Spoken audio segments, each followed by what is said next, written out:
Story 1. So, I'm Emily Harper, and let me just say, life's been a bit of a mess lately. I had to move back in with my parents in this quiet rural part of upstate New York near Albany after a rough breakup. My ex and I were sharing an apartment in Syracuse, but let's just say signing a lease with someone you barely know is a terrible idea. He wasn't who I thought he was, and now I'm back in my childhood bedroom, surrounded by fields and not much else. I'm in my mid-20s and I'm used to city life. Syracuse was busy, vibrant, and fun. Out here, it's the opposite. It's so boring, like the kind of place where nothing ever happens. I'm hoping this is temporary, just until I can afford my own place again, somewhere far from Syracuse and all those memories. To make ends meet, I went back to my old job at an urgent care facility in Schenectady. They were super nice about taking me back, even if it's just for now. The downside? I work overnight shifts, which are brutal. They're quiet, sure, but they wreck my sleep schedule and pretty much kill any chance of a social life. Not that there's much to do around here anyway. After my shifts, I'm usually starving, but at 4 a.m., options are slim. Most places are closed, so I either grab takeout or hit up this 24-hour bagel shop in Schenectady that serves all kinds of food. This one morning, I was done with my shift and feeling wiped out. I stopped by the bagel place and got a chicken sandwich and a salad to eat at home. On the way back, I realized my gas tank was almost empty, so I pulled into a mobile station just off the main road. It's one of the few places open at that hour, with this massive parking lot that's always eerily empty, even during the day. I parked by a pump, went inside to pay cash, trying to save a few bucks, and headed back out to fill up. As I was walking to my pump, I noticed a blue sedan pull up a couple of pumps over. A guy got out, maybe in his 30s, wearing a hoodie and jeans. I didn't think much of it at first. It's not weird to see someone else at a gas station, right? I started fueling up, and I saw him messing with his pump, locking the nozzle so it'd keep going without him holding it. Then, out of nowhere, he walked over to me, crossing the space between the pumps. I got this instant knot in my stomach, like something was off. He looked at me with this weird half smile and said, "Hey, want to see a funny trick?" I froze. I mean, who says that to a stranger at 4 a.m.? I didn't want to be rude, so I mumbled, what's the trick?" He started doing this dumb thing where you pretend to pull your finger off by folding it down with your other hand. He kept glancing at his hands, then back at me, with this sarcastic grin, like he knew it was stupid but didn't care. I forced a laugh, hoping he'd just go away, but he kept at it, repeating the trick even when I looked away, pretending to focus on my pump. The whole time, I felt trapped, like I couldn't just walk off without making it awkward. It was just me, him, and the hum of the gas pumps in the middle of nowhere, and I couldn't shake the feeling that I was being watched. I got back to my parents' house around 4:30 a.m., so relieved to be home after that creepy gas station encounter. I grabbed the spare key from its hiding spot under a planter by the front door, let myself in, and tucked it back carefully. I locked the door behind me like always, and headed straight to the kitchen to eat my chicken, sandwich, and salad. The house was dead quiet. My parents were asleep, and I tiptoed to avoid waking them. We only have 2 cars, so I borrow my mom's, and since I didn't need one in Syracuse, I'd gotten used to this routine with the spare key. I sat at the kitchen table, finally relaxing, taking a bite of my sandwich. Then I heard it, the front door unlocking, then opening and closing softly. I stopped chewing, my heart pounding, food still in my mouth. I whispered, "Mom? Dad?" No answer, just silence. I strained to listen, but there were no footsteps, nothing. My stomach dropped. I crept out of the kitchen to peek into the foyer. Empty. My heart was in my throat. I bolted upstairs to my parents' room and burst in, probably scaring them half to death. They were both in bed, blinking at me, confused by my panicked entrance. I whispered, barely able to speak, "Someone just came in the house." My dad jumped up, no questions asked, and rushed downstairs. I followed, my legs shaky, while my mom trailed behind, looking terrified. Dad flipped on every light as we went, checking each room. Then he went outside to check the spare key.it was gone. My mom gasped, and I felt this wave of guilt, but she still found a moment to scold me for not being careful enough. Dad started searching every corner of the house. We checked my older brother's room, and while Dad moved on, I stayed behind, my gut telling me to look again. I checked under the bed. Nothing. The closet. Empty. I was starting to think I was paranoid. I headed downstairs, too scared to check the basement where Dad was. Instead, I went to the dining room, right by the foyer. Something made me drop to my knees and look under the table. And there he was. The guy from the gas station, crouched, staring right at me. My blood ran cold. It didn't feel real. I screamed, louder than I ever have, and my mom started screaming too. Dad, all 65 years of him, charged up the stairs like a man half his age. The guy crawled out, and Dad grabbed him, wrestling this stranger who was way younger and stronger. My mom and I didn't think. We just started hitting, punching, anything to help Dad. It was chaos, the three of us against him, until he finally broke free and bolted out the front door. We called the cops, and thank God they got there fast. They parked a patrol car in our driveway that night to keep watch. Dad wedged a chair against the front door and slept in the living room, just in case. The next day, he changed the locks, and that was the end of hiding keys outside. I felt so guilty, knowing my carelessness let that creep follow me home. I didn't see any cars behind me on the drive, so he must have tailed me with his headlights off. It makes my skin crawl thinking about it. We're safe now, but that helpless, watched feeling sticks with me, and it's made me want to get out of this house even more. Story 2. Hey, I'm Michael Torres, and I'm from Newark, New Jersey, where traffic can make you lose your mind. I was planning a month-long trip to visit my brother in Tampa, Florida, which is a solid 18-hour drive if you time it right. I hate flying for long stays because I don't want to bug my brother for rides everywhere, so driving it is. To avoid the nightmare of New York and Jersey traffic, I decided to leave at 2 a.m. on a Thursday. The roads are dead at that hour, and it's just you and the open highway, which I kind of love. Before hitting the road, I stopped at a Dunkin' Donuts in Newark for my morning coffee. Gotta stay awake for the long haul. By the time I was out of Jersey and cruising down I-95, it was pushing 3:30 a.m., and things were smooth. No cars, no stress, just me and my playlist. But around fear, null and my stomach started growling. I hadn't eaten before leaving because honestly, when you're up that early, food's the last thing on your mind.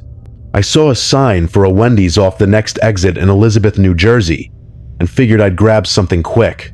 I followed the signs, but the area felt like the middle of nowhere. No streetlights, just my headlights cutting through the dark. When I pulled into the Wendy's parking lot, it was dimly lit with only one other car parked in the corner by some woods. The drive-through menu was glowing, so I thought they were open. I pulled up, waited, and stared at the intercom, expecting someone to take my order. Nothing. I even said, "Hello?" but got silence. Annoyed, I checked my phone and, sure enough, this place didn't open until 6 a.m. Great. Just as I was about to pull away, I heard 3 sharp knocks on my passenger window. I nearly jumped out of my skin. There was this guy standing there, maybe in his 40s, wearing a worn jacket and a weird smile. He motioned for me to roll down the window.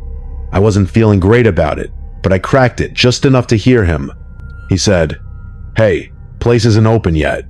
I nodded and said, "Yeah, just figured that out." Then he pointed to the car in the corner and said his battery died, and he was stranded.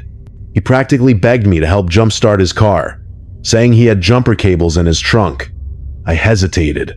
It was 4 a.m., and I was alone in this creepy lot, but I believe in karma, you know? I've been stuck before, and I'd want someone to help me out. So I said, "Okay, let's do it." He backed off, and I pulled my car over to his, aligning our hoods. I popped my hood and he went to grab his cables. As he fumbled with his trunk, I started feeling this weird vibe, like I was being watched. The lot was so quiet, just the sound of my engine idling and the faint rustle of trees. I kept glancing around, but it was just us. Still, something about his slow movements and that smile made me uneasy, like I just walked into something I shouldn't have. I told myself to stay calm, but deep down, I felt so alone out there, like no one would hear me if I needed help. So there I was, Michael Torres, in this dark Wendy's parking lot in Elizabeth, New Jersey, trying to help this guy jumpstart his car at 4 a.m. We'd hooked up the cables, and I started my engine to charge his battery. He took his time walking back to his car to try starting it, but it didn't work. We waited a couple more minutes, tried again. Still nothing. I was getting frustrated, thinking this shouldn't take so long for a car he'd just been driving. He stepped away, muttering something on his phone in Spanish, too quiet for me to catch. He came back, saying his friend told him to give it a few more minutes. I nodded, but my gut was screaming that something was wrong. Then, out of nowhere, I heard the roar of 2 pickup trucks speeding into the lot, one from each side of the building. My heart sank. I knew I'd been set up. I yanked the cables off my battery, slammed my hood shut, and glanced at the guy. That weird smile was back, but now it looked sinister, like he'd been playing me the whole time. The truck screeched to a stop behind my car, boxing me in. I didn't think. I just acted. I locked my car with the fob, bolted into the woods nearby, and ran like hell. It was pitch black, branches scratching my legs, and I tripped over something, hitting the ground hard. I curled up, trying to make myself invisible, my heart pounding so loud I thought they'd hear it. I could hear men yelling in Spanish, their voices getting closer, then fading as they searched the woods. I was terrified, alone, with no idea if they had weapons or how many there were. Then my car alarm blared, piercing the silence. My stomach dropped. Everything I owned was in that car. Clothes, shoes, watches, all packed for my month in Tampa. I crept back toward the lot, crouching low. When I got close enough, I saw my car, rear window shattered, and the other vehicles gone. I ran to it, and it was worse than I feared. My suitcase, bags, everything. Stolen. Probably 80% of my wardrobe, gone. I stood there shaking, and started crying, not even caring how it looked. I called the cops, explained everything, my voice cracking. They showed up quick, took my statement, and said they'd check the Wendy's CCTV when it opened. They found me 2 hours from home, so I turned around and drove back to Newark, stressed, defeated, and replaying every moment in my head. A few days later, the police called. The car in the lot had a fake license plate, and the trucks didn't have plates at all. They said they'd keep looking, but I knew my stuff was gone for good. I felt so helpless, like I'd been targeted for trying to do the right thing. That guy's creepy smile is burned into my memory, and I keep wondering how long they'd been watching me, waiting for the perfect moment. I still believe in karma, and I hope those guys get what's coming to them, but man, it stings. I'm safe now, back in Newark, but that isolated, trapped feeling hasn't left me. It's made me second guess helping strangers, and I hate that. I just wanted to get to Tampa, but instead, I got a night I'll never forget, and not in a good way. Story 3. Hey, I'm David Wynn, and I've got a story from a road trip that still gives me chills. I was driving this 15-hour haul down I-95 near Richmond, Virginia, mostly at night, just trying to power through. I won't bore you with where I was headed. It's not the point. But let's just say I was in the middle of nowhere, the kind of stretch where you barely see another car. It was late, probably around 1 a.m., and I was hitting that point where my body was screaming for a break. My bladder was not happy, and I was getting antsy from sitting so long. I started scanning for those blue rest area signs, and when I finally saw one, it felt like a miracle. A few miles later, I pulled off into this small rest area in Hanover County. It wasn't much, just a tiny building with restrooms. No food or anything fancy. There was one other car in the lot, some sedan parked a few spaces away. I figured someone might be sleeping in it, which isn't unusual at these places. I stretched my legs, glanced at the car, but the windows were tinted, so I couldn't tell if anyone was inside. Didn't think much of it. Just wanted to hit the bathroom and get back on the road. I walked into the restroom, and right away, something felt off. There was this guy standing in the corner, his back to me, head down, like he was staring at the wall. At first, I thought he was at a urinal, but no, he was just facing the tiles, not moving. It was so weird. I froze for a second, wondering if I should say something like, "You okay, man?" But the vibe was too strange. Like I'd walked into something I wasn't supposed to see. I tried to act normal, keeping my eyes down, and headed toward a stall, but I had to pass close to him. My heart was beating faster, and I felt this creeping sense of being watched, even though he hadn't turned around. I locked myself in the stall, but here's the thing. I couldn't go. I'm one of those people who can't pee when someone else is in the room, especially when it's dead silent like that. It was just me, the hum of the fluorescent lights, and this guy's presence, heavy in the air. I stood there for a minute, trying to shake it off, but my mind was racing. Why was he just standing there? Was he waiting for something? I flushed the toilet to keep up appearances and stepped out, hoping he'd be gone. Nope. He turned around, still in the same spot, but now he was facing me, staring, his face. Man, it was unsettling. Something about his eyes, blank and intense, like he was looking through me. I'm not one to judge looks, but this guy gave off the kind of vibe that makes your skin crawl. I hadn't talked to anyone in hours, and this hit me like a freight train. I didn't say a word, just turned and booked it out of there, my footsteps echoing in the empty room. I got to my car, heart pounding, and peeled out of the lot, glancing in my rearview mirror to see if he was following. The road was empty, but I felt so alone, like I'd just dodged something bad, and I couldn't shake the feeling that I wasn't as safe as I thought. So, I'm David Noen, back on I-95 near Richmond, Virginia, heart still racing from that creepy bathroom encounter at the rest area in Hanover County. I was back on the highway, trying to shake off the image of that guy's blank stare, but I still had to pee, and it was getting urgent. I figured I could hold it for another 20 minutes until the next rest area, praying it'd be less weird. Sure enough, about 20 minutes later, I saw another blue sign and pulled into a nearly identical rest area. Small, just a restroom building, no frills. Thank God no cars in the lot this time. I parked right in front of the bathroom, hopped out, and hurried to a stall. Finally, some relief. I was just finishing up when I heard footsteps enter the room. My stomach twisted. I expected them to stop at a urinal, but they didn't. They kept coming, slow and deliberate, right up to my stall door.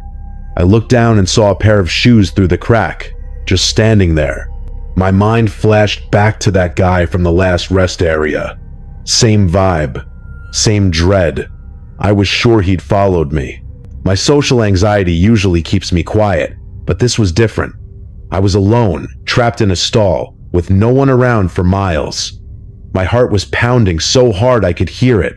I tried to stay calm, mustering up the courage to say, "Someone's in here." No response, just silence, and those shoes still there. I knew I was in trouble. My hands were shaking as I pulled out my phone and dialed 911, putting it on speaker so whoever was out there could hear. The operator answered, "911, what's your emergency?" I spoke loud, almost shouting.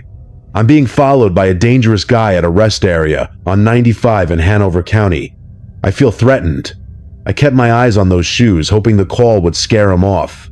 The operator asked for details, and I answered loudly, making it clear I was talking about the person right outside. Thank God it worked. The shoes turned, and I heard footsteps walking out. I told the operator, my voice shaky, that the guy left, but I wasn't taking chances. I said I'd stay locked in the stall until police got there. Those minutes felt like hours, sitting there in the quiet, wondering if he was still out in the lot, watching, waiting. I kept replaying that face from the first rest area, those eyes that didn't blink. Finally, I heard a knock on the bathroom door and a cop's voice saying it was safe to come out. I stepped out, legs like jelly, and told the officer everything. The creepy guy, the weird behavior, and now this. We checked my car to make sure it hadn't been messed with, and the lot was empty. The cop stayed with me until I was ready to leave, and we pulled out at the same time, him turning off the highway a bit later. The rest of my drive was uneventful, but man, that night messed me up. I'm a guy, and I always thought this kind of thing happened more to women, but that helpless, watched feeling doesn't care who you are. I'm positive it was the same creep from the first rest area, and knowing he was out there, following me in the dark, still haunts me. I made it to my destination, but I check my mirrors a lot more now,